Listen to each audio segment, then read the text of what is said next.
വഖഫ് രാജ്യം കണ്ട ഏറ്റവും വലിയ ഭീകരതയാണെന്ന് BJP ദേശീയ ഉപാധ്യക്ഷൻ AP അബ്ദുള്ളക്കുട്ടി. നരേന്ദ്രമോദി സർക്കാരിന്റെ വഖഫ് ഭേദഗതി ബിൽ വരുന്നതോടുകൂടി എല്ലാ പ്രശ്നങ്ങൾക്കും പരിഹാരമുണ്ടാകും.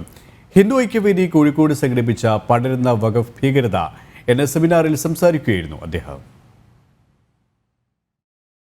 വഖഫ് അവകാശവാദം ഉന്നയിച്ചതിന്റെ പേരിൽ ഒരാൾക്കും ഈ നാട്ടിൽ നിന്ന് ഇറങ്ങിപ്പോവേണ്ടി വരില്ലെന്നത് മോദി സർക്കാരിന്റെ ഉറപ്പാണെന്ന് AP അബ്ദുള്ളക്കുട്ടി പറഞ്ഞു. വഖഫ് ബോർഡിന് സർവാധികാരം നൽകിയത് കോൺഗ്രസ് സർക്കാരാണ്. മുസ്ലിം രാജ്യങ്ങളിൽ പോലും ഇങ്ങനെയൊരു നിയമമില്ല. കാഫറുകളെ കണ്ടാൽ സലാം ചൊല്ലാൻ പാടില്ലെന്ന് പറയുന്ന മതനേതാക്കളുണ്ട്.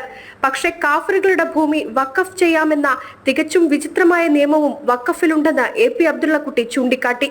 വളരെ സൂക്ഷ്മമായി നമ്മൾ പരിശോധിക്കുകയാണെങ്കിൽ കോൺഗ്രസ് ഈ രാജ്യത്ത് ചെയ്തിട്ടുള്ള ഏറ്റവും വലിയ ഒരു മഹാപാപമാണ് വഖഫ് ബോർഡിന് നൽകിയിട്ടുള്ള അധികാരം.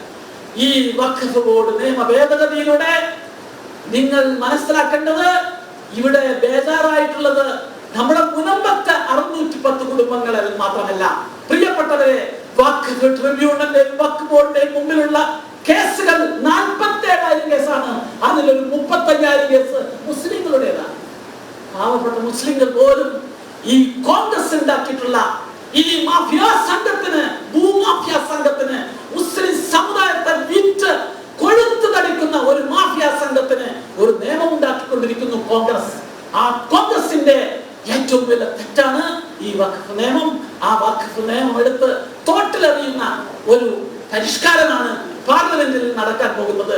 ഞാൻ ഉറച്ചു വിശ്വസിക്കുന്നു, BJP-ക്കാർ മാത്രമല്ല, ഈ രാഹുൽ ഗാന്ധിയുടെ ഇന്ത്യ മുന്നണിയിലെ പല എംപിമാരും ഈ വഖഫ് ആക്ടിന് ഭേദഗതിക്ക് അനുകൂലമായി വോട്ട് ചെയ്യുമെന്ന് ഉറച്ചു വിശ്വസിക്കുന്ന ഒരു പൊതുപ്രവർത്തകനാണ് ഞാൻ.